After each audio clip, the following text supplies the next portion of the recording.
Dear students, welcome to my YouTube channel. आशा करती हूँ कि आप लोग बहुत अच्छे होंगे। तो आज हम लोग क्या पढ़ेंगे, लीफ यानी पत्ती के बारे में ना, कि पत्ती की संरचना कैसे होती है, किस टाइप से एक पत्ती के कौन कौन से भाग होते हैं। इससे पहले हम लोगों ने फूल की संरचना के बारे में और फ्लावर के भाग के बारे में पढ़ लिया है ना। हाँ, तो हमने किसके बारे में पढ़ लिया, फूल की संरचना के बारे में और फ्लावर के कौन कौन से भाग होते हैं उसके बारे में पढ़ा है। उसके बाद हम लोगों ने अब पढ़ेंगे अब पत्ती के बारे में ना, एक लीव्स यानी लीव्स के कौन कौन से पार्ट होते हैं, कौन कौन से भाग होते हैं, और जो पत्ती होती है वो कितने प्रकार की होती है ना। तो इस टाइप के बारे में, सब के बारे में हम इस वीडियो में पढ़ेंगे। तो आप समझ में आएगा, अगर आप पूरी वीडियो देखेंगे तो आपको ज़रूर समझ में आएगा ना। तो आप किसी भी पत्ती को आप देखेंगे, हम नॉर्मली पता कर सकते हैं कि पत्ती के कौन कौन से भाग होते हैं और किस किस टाइप की पत्तियाँ आपकी होती हैं ना। तो देखिए, अगर बेसिकली देखा जाए पत्ती, तो आप जानेंगे पत्ती कितने प्रकार की, दो प्रकार की होती है। कितने, दो प्रकार की। कौन कौन सी, पहली होती है आपकी सिंपल लीफ यानी सरल पत्ती, और दूसरी होती है आपकी कंपाउंड लीफ यानी जटिल पत्ती। दो ही भाग, दो पार्ट होते हैं, मतलब दो प्रकार की पत्तियाँ होती हैं। टाइप्स ऑफ लीफ की बात करें तो कितने प्रकार का होता है, वो दो प्रकार का। कौन कौन सा, पहला आपका सिंपल लीफ यानी सरल पत्ती, दूसरा आपका है कॉम्प्लेक्स लीफ यानी जटिल पत्ती। सरल पत्ती की भाग देखिए, सरल पत्ती का जो ये आपको मार्जिन दिखाई दे रहा है कुछ इस टाइप से, ये मार्जिन जो दिखाई दे रहा है आपको, देखिए इस टाइप से, ये इसका मार्जिन। इसके आधार पर पत्ती कितनी प्रकार के, दो। एक तो एकदम सीधी स्ट्रेट गया है, और एक जो है ये इस टाइप से गया है। ये देखिए ऐसे ऐसे ऐसे थोड़ा ऐसे हट के, थोड़ा ऐसे इस टाइप से गया है ना। तो पत्ती कितनी, अगर बेसिकली बात की जाए तो कितने प्रकार की होती है, दो प्रकार की। एक मार्जिन के आधार पर ये इस टाइप की एकदम स्मूथली होती है एक, और एक जो आता है थोड़ा सा कटी पिटी होती है ना। तो इसके बाद अगर इसमें की पत्ती देखी जाए तो ये किसमें पाई जाती है आपके, ये पत्तियाँ जो होती हैं आपकी, ज़्यादातर आप देखे होंगे आम वगैरह में पाई जाती हैं।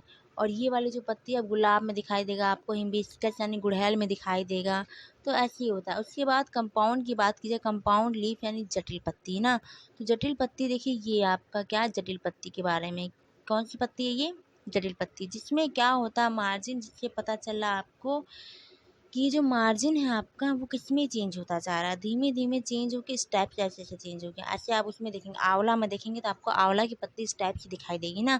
इस टाइप की जितनी भी पत्तियाँ होती हैं वो क्या होती हैं, आपकी जटिल पत्ती होती है ना। तो बेसिकली हमने जाना है कि ये क्या होती है, सिंपल लीफ होती है, ये क्या होती है, कंपाउंड लीफ होती है यानी जटिल पत्ती होती है। ये दोनों पत्ती जो आपको दिखाई दी वो क्या है, आपका सरल पत्ती के रूप में ही है।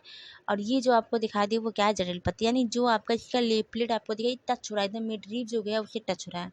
अब देखिए पत्ती के भाग कौन कौन से, तो देखिए पत्ती के जो कौन कौन से भाग, ये इसका क्या है, मार्जिन एकदम ये इधर वाला है। उसके बाद ये बीच वाला जो गया है एकदम बीच में, ये क्या है, मिड रिब यानी मध्य सिरा है। तीसरा पार्ट क्या है, मध्य सिरा से बहुत सारी पतली पतली नसों जैसी संरचना दिखाई देती है, जिसे हम क्या कहते हैं, वेंस यानी सिराएं कहते हैं ना। उसके बाद ये पत्ती का जो ये वाला भाग चपटा चपटा होता है एकदम हरे हरे कलर का, ये वाला पार्ट, ये वाला और ये वाला, ये भाग ये क्या कहलाता है, आपका लैमिना कहलाता है, यानी पर्ण फलक कहलाता है। फिर पत्ती जिससे अटैच होती है वो क्या कहलाता है, पेटियोल कहलाता है ना, कि जिससे अटैच होती है वो क्या कहलाता है, पेटीकोल कहलाता है। कुछ में पत्ती जो अटैच होती है ये वाला पेटीकोल दिखाई देता है, और कुछ में जो होता है क्या, दिखाई नहीं देता है ना। कुछ में छिपा रहता है और कुछ में दिखाई देता है पत्ती। तो ये इसका क्या है, पेटीकोल है। उसके बाद इस टाइप की पूरी पत्ती मैंने देखा। तो अब पत्ती कितने प्रकार की होती है, दो प्रकार की। कौन कौन सी, एक होती है आपकी सरल पत्ती और दूसरी कौन सी आपकी है, वो जटिल पत्ती है। सरल पत्ती के बारे में मैंने बता दिया इधर है, और जटिल पत्ती क्या है, ये इस साइड वाला क्या है आपका, जटिल पत्ती है। उसके बाद देखिए हम जटिल पत्ती की बात करें तो जटिल पत्ती को भी कितने भागों में बांटा गया, दो भागों में। कौन कौन सा, देखिए थोड़ा सा दिखाने का प्रयास करती हूँ मैं। ये देखिए कौन कौन से, एक पिन्नेटली कंपाउंड लीफ, एक पॉलीमेटली। कहने का मतलब कहीं कहीं आपने देखा होगा कि जो आंवला वगैरह होता है उसमें पत्तियां तो ऐसी होती है, इस टाइप से आपको देखने को दिखती, लेकिन जो आपका खजूर होता है, खजूर में पत्ती जो होती है इस टाइप से होती है, ऐसे होती है, एक ही जगह पर जाके पूरा ऐसे से लगा रहता है ना। तो ये आपका क्या कहलाएगा, ये आपका कहलाएगा पॉलीमेटली, और ये क्या कहलाएगा आपका पिन्नेटली। ठीक है, ये दोनों प्रकार की क्या होती हैं आपकी पत्तियां होती हैं। तो पत्ती कितने प्रकार की होती है, दो प्रकार की होती है ना। उसके बाद अगर बात की जाए तो इसमें और मोस्टली हमने क्या ही समझा कि पत्ती के बारे में समझा, पत्ती कितने प्रकार की होती है।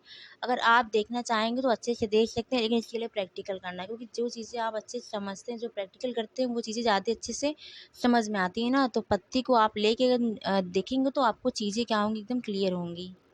तो एक बार फिर से समझते हैं पत्ती कितने प्रकार की होती है। पत्ती 2 प्रकार की होती है। कौन कौन सी? एक सरल पत्ती होती है, दूसरी जटिल पत्ती होती है। अगर बात की जाए शिराविन्यास के आधार पर पत्ती कितने प्रकार की होती है, तो शिराविन्यास के आधार पर भी पत्ती कितने प्रकार की होती है? 2 प्रकार की होती है। पहला आपका क्या होता है एक पैरेलल वेनेशन यानी समांतर शिराविन्यास, दूसरा होता है जालिकावत वेनेशन यानी जालिकावत शिराविन्यास, जिसे इंग्लिश में क्या कहते हैं? रेटिकुलेट वेनेशन कहते हैं। तो जो आपका जो पैरेलल वेनेशन होता है वो आप किसमें पाया जाता है? जो मोनोकॉट के पौधे होते हैं, जैसे एक बीजपत्री पौधा, जैसे आपका गेहूँ हो गया, चावल हो गया, उसमें पाया जाता है। लेकिन जो डाइकॉट के पौधे होते हैं, द्विबीजपत्री जो पौधा होता है, उसमें कौन सा शिराविन्यास पाया जाता है? जाली का। जैसे आपका पीपल का पत्ता, पीपल के पत्ते को आप देखेंगे एकदम जाली की जैसा दिखाई देगा ना, तो इस टाइप से पत्ती होती है, इस टाइप से इसका शिराविन्यास होता है। आशा करती हूँ आपको समझ में आया होगा। चलिए आज के लिए इतना। कल नेक्स्ट टॉपिक हम लोग बहुत ही अच्छे से पत्ती को लेके एकदम क्लियरली समझेंगे कि प्रैक्टिकली कैसे पत्ती किस टाइप से किस प्रकार की होती है ना। तो थैंक यू सो मच।